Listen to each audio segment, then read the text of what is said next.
Okay, good afternoon, everybody, and thanks for joining here. Today we got a special purpose briefing on tap for you.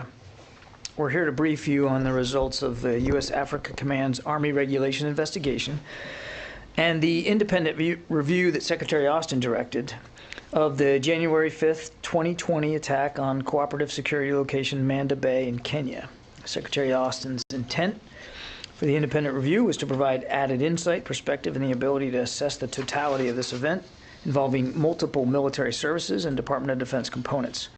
The Secretary has accepted the findings and recommendations of the independent review. Since 2018, U.S. Air Forces Africa have been responsible for the synchronization of base support functions, including force protection at Manda Bay.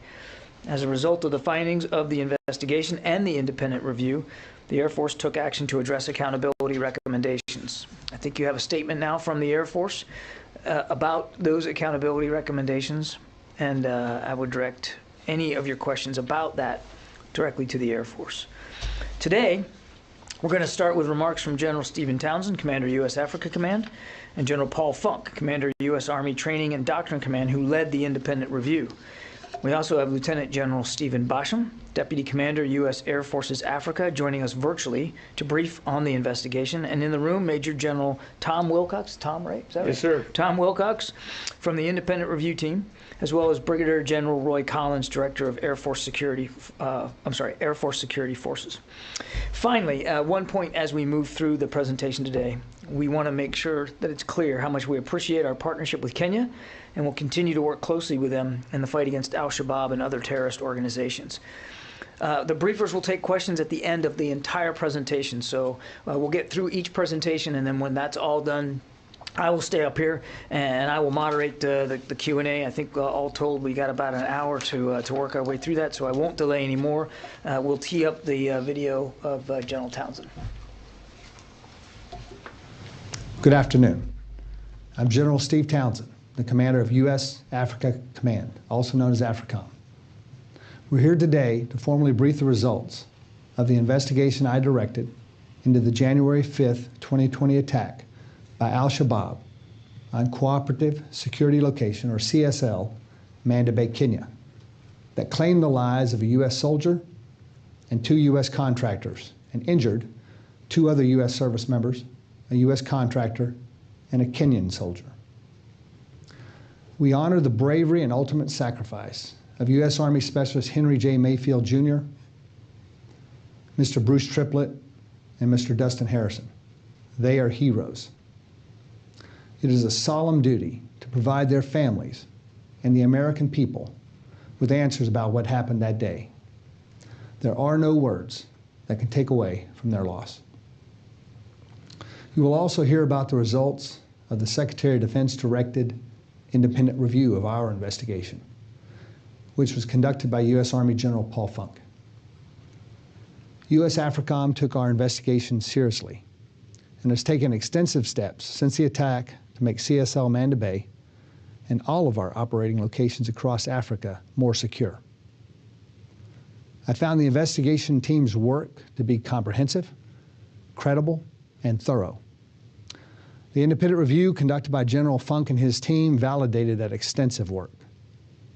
All recommendations from the U.S. AFRICOM investigation have been implemented, some in the hours and days immediately after the attack, and others over the following months. We are also well along in implementing the recommendations from the independent review. At 5:20 a.m. on January 5th, 2020, a ruthless and determined enemy force of approximately 30 to 40 Al-Shabaab fighters conducted a complex attack against U.S. forces and assets at Manda Bay, Kenya. In a few short minutes, the attacking enemy inflicted casualties and destroyed 7 contracted light aircraft and other property before they were effectively engaged by U.S. and Kenyan forces and forced to withdraw with a loss of at least 6 enemy killed.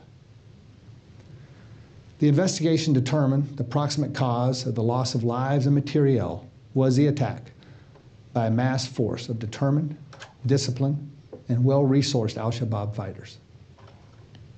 The investigation also identified 4 broad factors that contributed to the outcome of the attack and the resultant losses.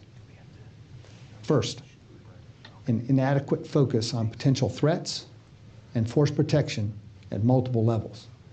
For a number of successive years, there was complacent leadership and command and control at the tactical level and poor oversight at the operational level. Second, there was an inadequate understanding of the true threat to the base at Manda Bay that had been perpetuated by years of local threat assessments. There were also shortcomings identified in the resourcing, sharing, and dissemination of intelligence. Third, there were deficiencies in the organization, preparation, and training of security forces, which contributed to inadequate defensive plans. Fourth, there were problems with mission command, including poor unity of command at the tactical level and flawed staff processes that failed to account for the growth of CSL Manda Bay from a training base to a counterterrorism support and air base. As I said in March 2020, we were not as prepared at Manda Bay as we needed to be. Security on a key part of the base proved inadequate, with a security force that was insufficiently prepared for their mission. U.S. AFRICOM has implemented a series of measures to address the shortfalls uncovered during this investigation and the independent review. These include adjustments to training, operations, threat assessments, leadership, and force protection practices.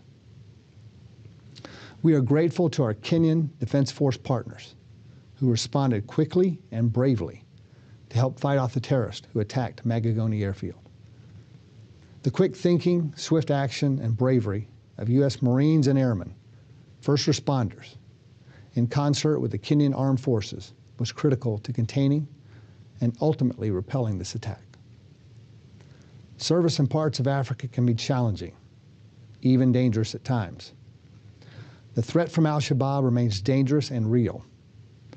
Al-Shabaab is the largest and most lethal arm of Al-Qaeda, an enemy America knows all too well for its ambitions and appetite for destruction. What we do with our African and international partners to counter violent extremism in Africa is more important than ever.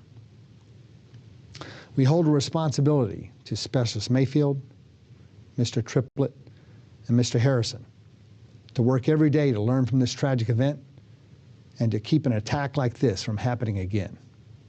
I will personally remember these 3 brave Americans and their families. We honor their legacies and their sacrifice by faithfully implementing the lessons we have learned from this attack, not only at Manda Bay, but across Africa, as we continue the fight they were supporting. With that, I'll turn it over to the team who will provide you with a more detailed brief and take your questions. Thank you.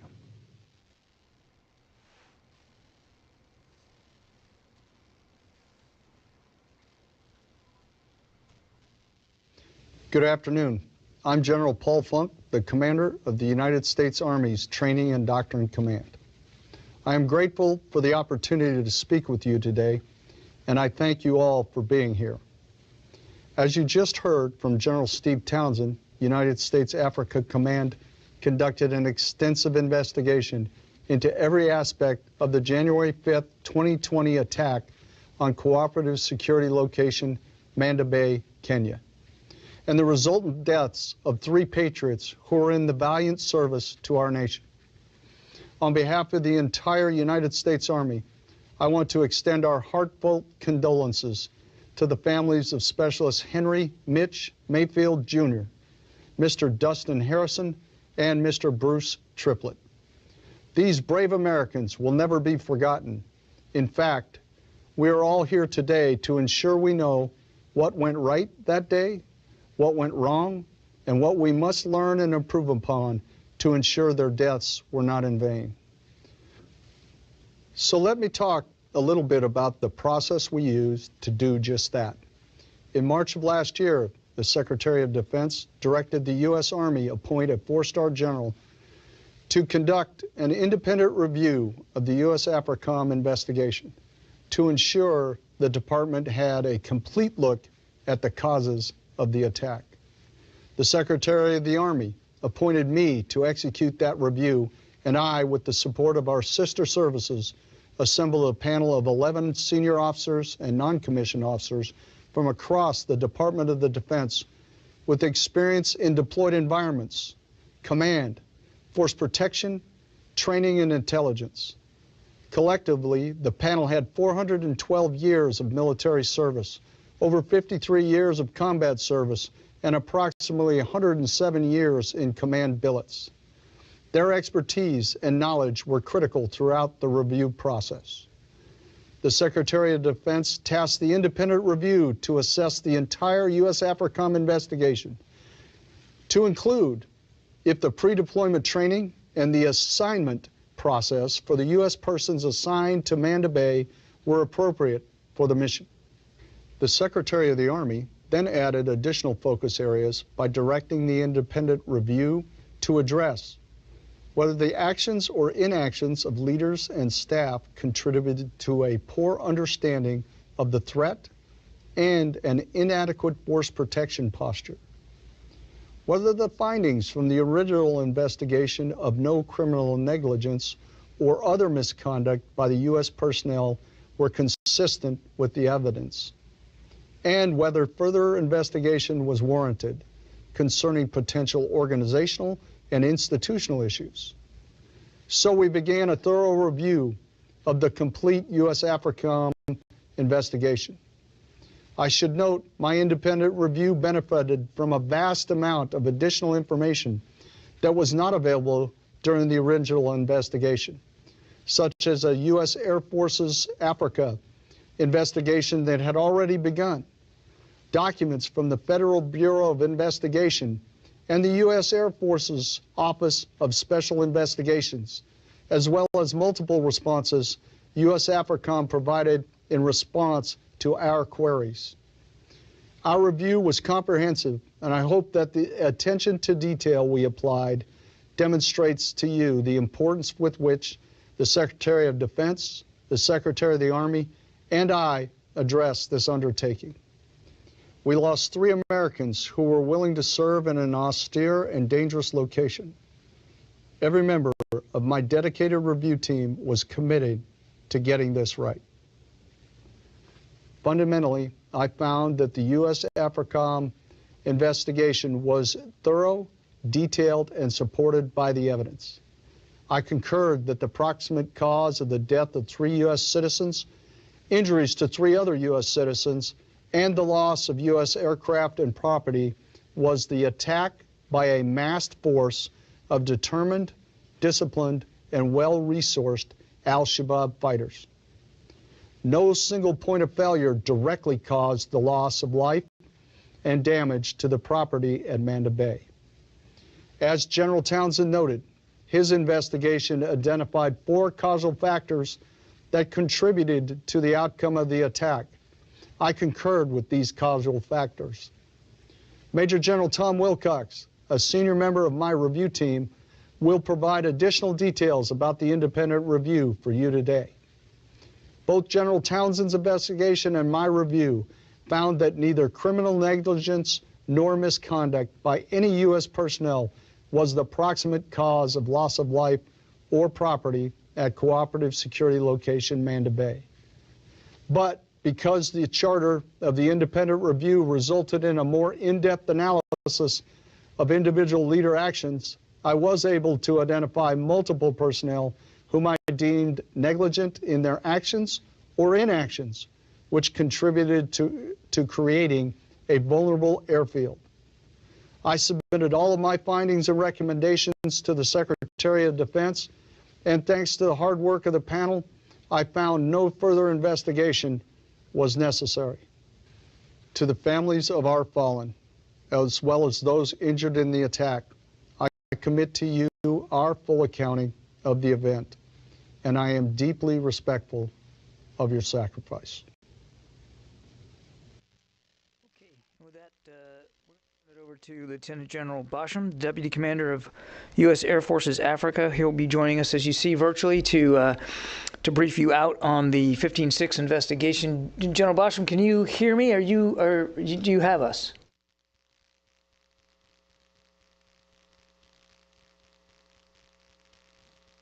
One more time, can you hear me?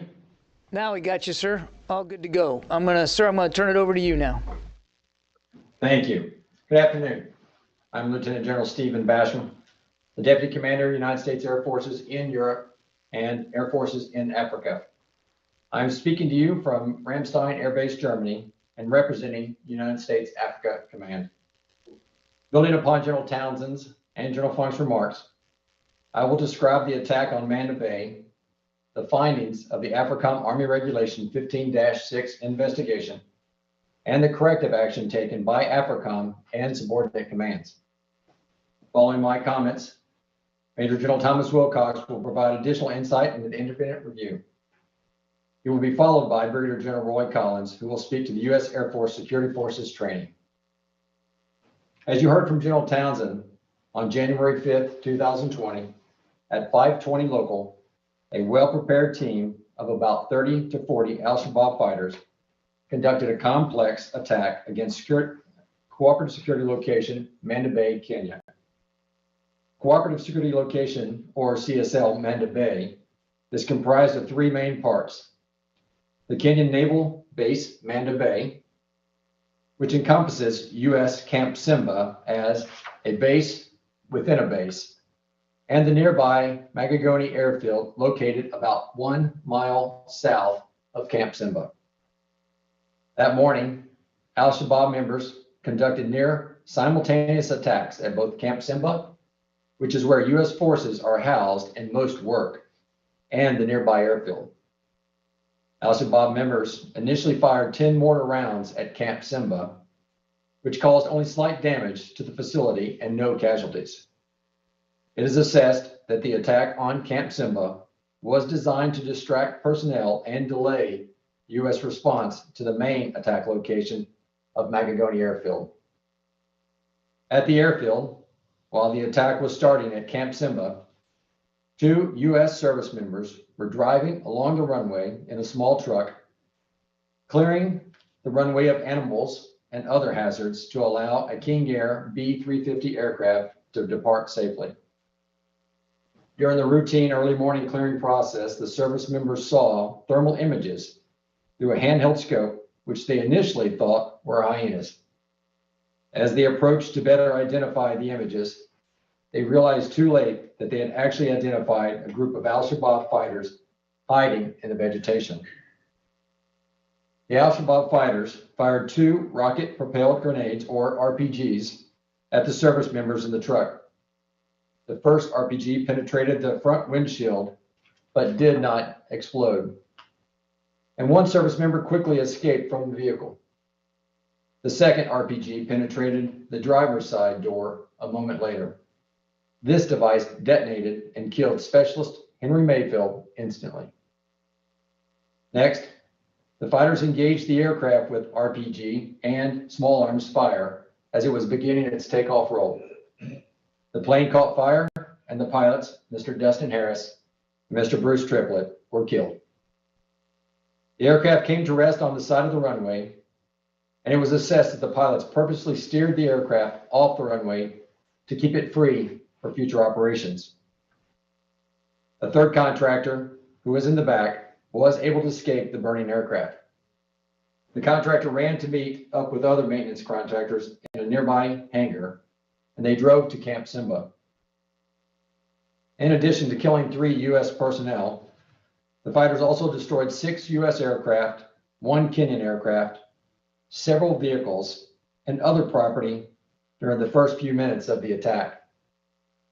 U.S. and Kenyan forces engaged the fighters for several hours until they eventually cleared the airfield and the East African Response Force arrived. Further detail on the attack are included in the redacted AFRICOM Army Regulation 15-6, and I will discuss the findings with you. But before I move to the findings, I want to emphasize the importance and bravery of the Kenyan Defense Force personnel through the events of January 5, 2020. Kenyan forces engaged Al-Shabaab both side by side with U.S. personnel and independently. A Kenyan helicopter provided close air support to suppress Al-Shabaab fighters, and a separate Kenyan helicopter transported a wounded member to a civilian airport for evacuation.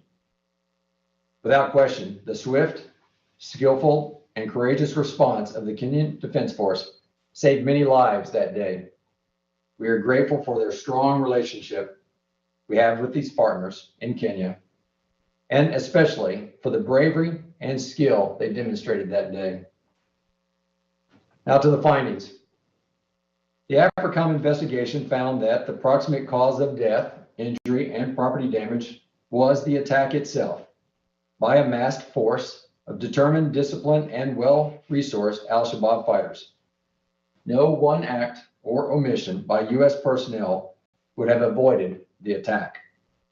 However, the investigation also identified 4 causal factors which contributed to the outcome of the attack.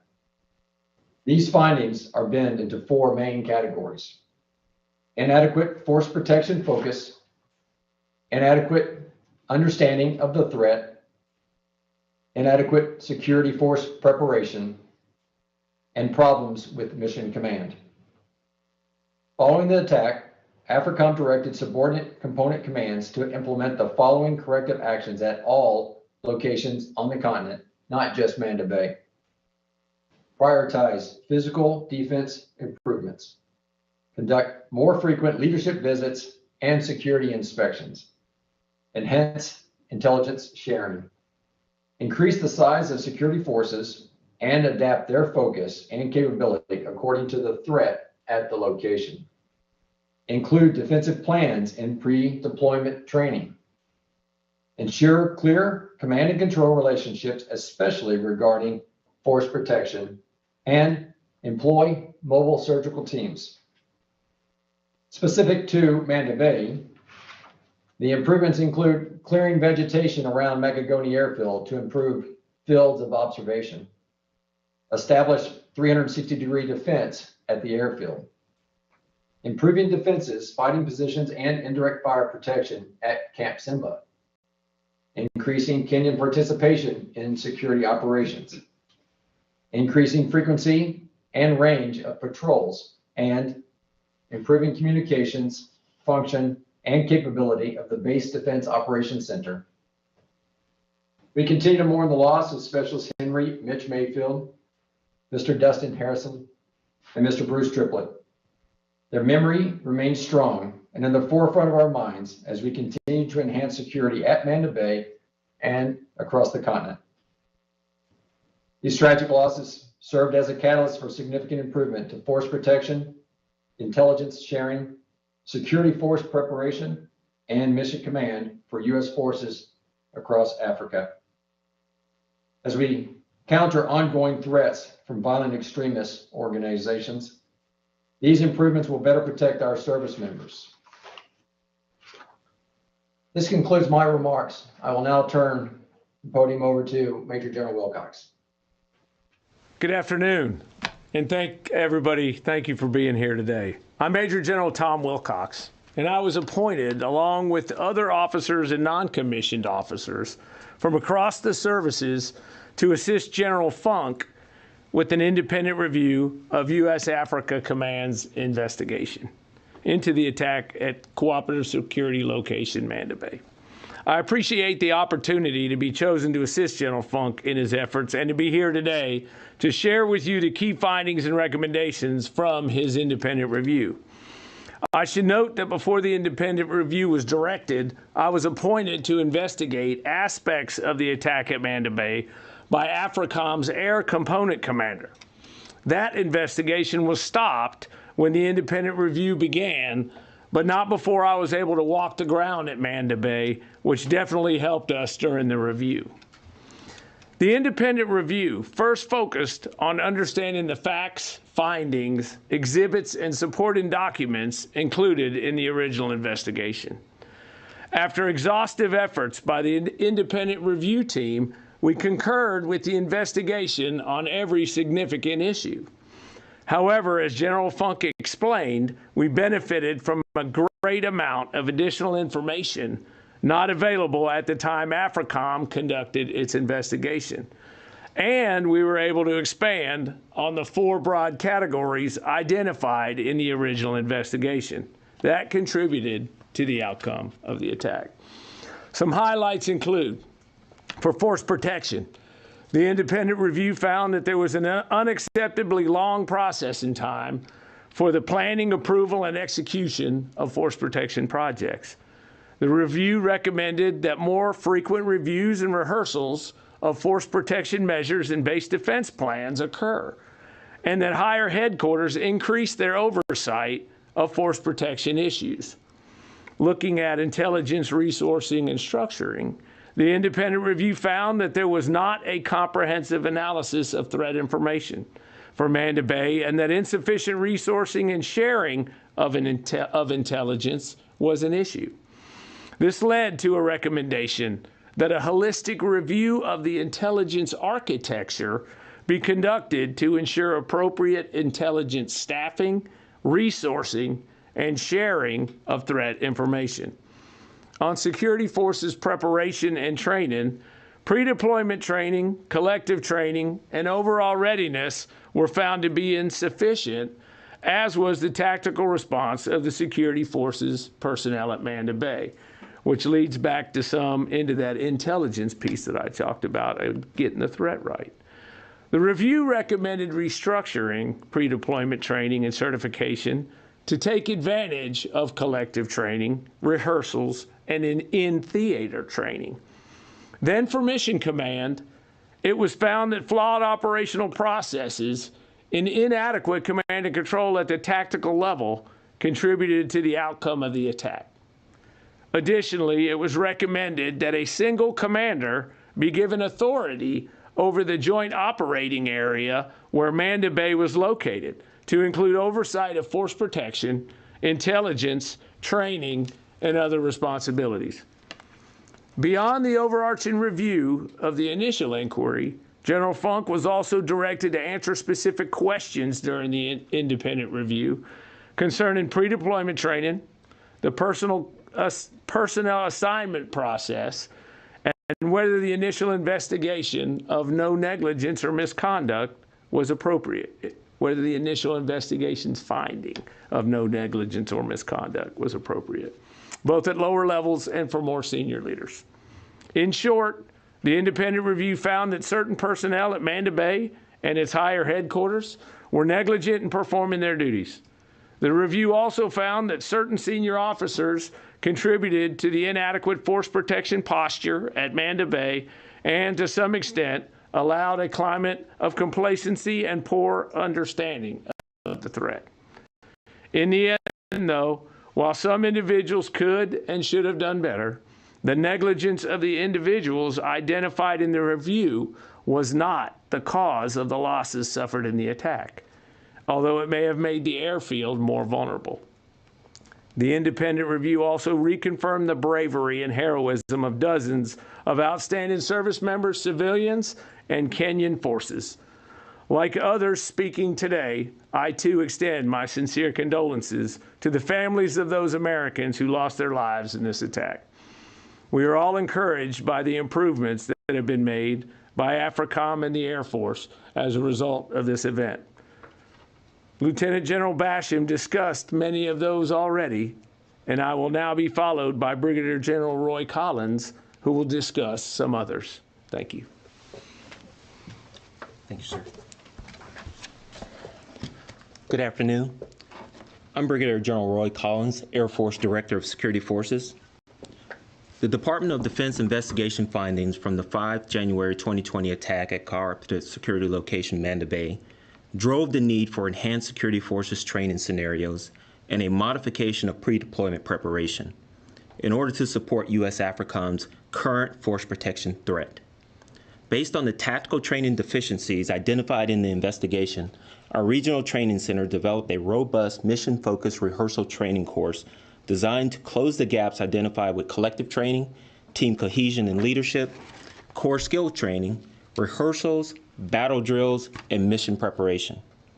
Additionally, the need existed to develop tailored complex attack scenarios informed by real-world threat information to ensure relevant, hard, and realistic training environment existed for our defenders. Prior to the rehearsal training course completion, aggregated security forces members must complete a culminating capstone field training event to ensure deploying forces are mission ready. The rehearsal training course greatly exceeds the previous pre-deployment courses and focuses on providing the base defense mindset and force protection posture needed to operate in a hostile environment, while at the same time ensuring the highest level of protection for our personnel and our resources, no matter where they are planted. The updated rehearsal training course was implemented in fall of 2020, and all follow-on forces into the U.S. AFRICOM AOR are now receiving this training. Following the establishment and the execution of this course, as a member of a joint team, we conducted an on-the-ground assessment of the deployed forces within the U.S. AFRICOM AOR to validate the training met the force protection required standards. In closing, the response to the findings generated a Security Forces enterprise-wide review that ensured pre-deployment training was revamped, collective training was being conducted prior to deployment and in theater, and ensured training and preparation is tailored to the deployed location's threat. I will now turn the floor over to Lieutenant General Basham.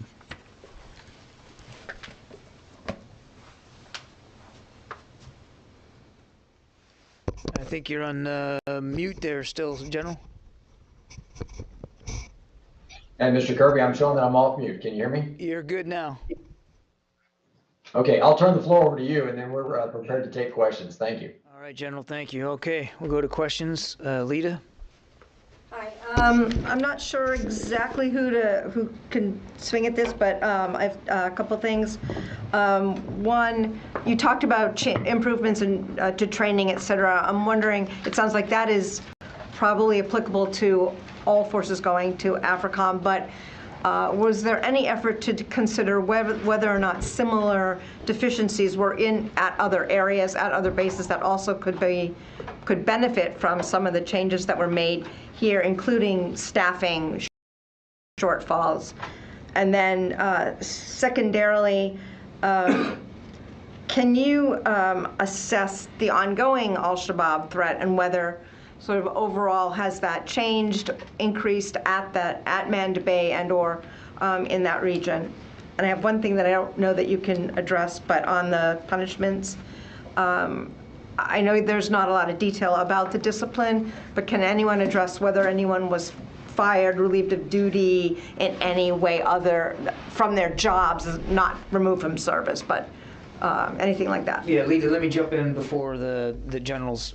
On the accountability thing, we would refer you to the Air Force. These were administrative actions that were taken, so it would really be up to the Air Force to be able to decide for themselves how and to what degree they would speak to that. The generals here would not be in a position to talk about accountability. And I will turn it over to any of you on our other questions on who might be best for those. General Collins, I'll offer to you for the training, and then I'll touch on the Al-Shabaab threat. That's a good copy, sir. So, ma'am, in relation to the training, in relation to the training, that impacts all the U.S. AFRICOM theaters. So every security forces member deploying into U.S. AFRICOM is required to complete a 27-day mission-focused readiness training course. That course focuses on those rehearsal drills, those battle drills, those core skills, and allows them to collectively come together and train as a team so that when they're in the AOR, in the fight, they understand from a command and control perspective what should happen, how it should happen in any environment that we put them in, regardless of the size of the threat. So that training was implemented in the fall of 2020, and it is now set in for any forces going into the U.S. AFRICOM AOR. In relation to how do we do this across a 38,000 personnel enterprise, we've started, with the current 38,000 we have, but we also went into our officers course and our sessions course for our enlisted airmen, and we embedded base defense as the foundational skill set required for any location that they are assigned to or deployed to in alignment with the national defense strategy. A follow-up to do we consider Al-Shabaab to still be a threat? The answer is yes. We would still consider Al-Shabaab in this region to be a threat. However, the actions that we have taken, not only at Manda Bay, but other locations, to put force protections in place, appropriate training in place, as well as to appropriately equip and provide the oversight, gives us confidence that we still have while we still have a threat in the area, we have a process with force protection in place to be able to protect our military members and to further enable our partners in Kenya as well as Somalia in fighting back against Al-Shabaab. As a follow-up, General Basham, I think you touched on this, but part of the question was physical. Were there other sort of security improvements at other bases around Africa resulting from the scrutiny at Manda Bay? Great, thank you for that follow-up. The answer is actually yes. I'll start by saying that there was a complete assessment across all installations across AFRICOM, and then each installation, based upon its physical capabilities as well as the personnel, was assessed for increased level of force protection, equipment, or personnel. We certainly have moved out on Manda Bay in providing force protection measures around the airfield, improving force protection measures at Camp Simba. But at the same time, each location now goes under an annual assessment, as well as anytime commanders change over, they do a review of the overall integrated defense plan for those installations. Okay. Any questions here elsewhere in the room? Okay, we'll go to the phone lines. Jeff Shogel, task and purpose. Thank you. If I heard General Wilcox correctly, he said the review found that some senior commanders may have contributed to the issues leading up to the delinquencies found. Who are these senior commanders, and what did or they did not do? Okay, we took a look. Let me walk you back to the 15-6, because the 15-6, and I'll kind of explain how these are nested together. The 15-6, the original 15-6 by AFRICOM, identified folks by name in the report and said, hey, these folks could be found negligent. The way that process works is a 15-6 typically gets done. The combatant command releases the 15-6 back to the components, and the components work through the accountability and whether the person was negligent.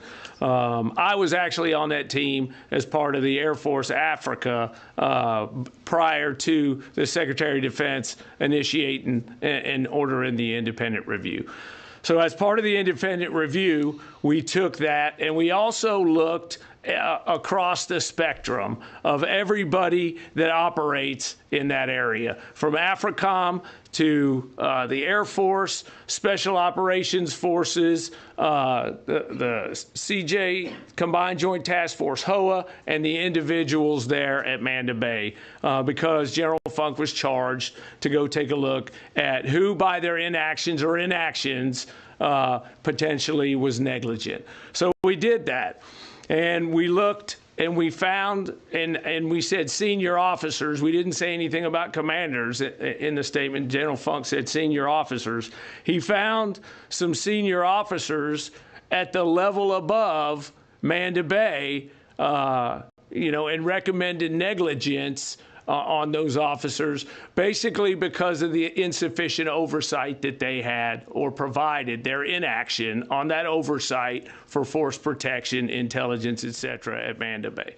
And then the remaining folks were obviously, officers, senior NCOs down to enlisted at Manda Bay that were included in those negligent findings that we turned over to the Secretary, and then that Mr. Kirby was saying were turned over to the Air Force. So I direct you to the Air Force to find out the outcomes of those. But that's basically that process and what we took a look at.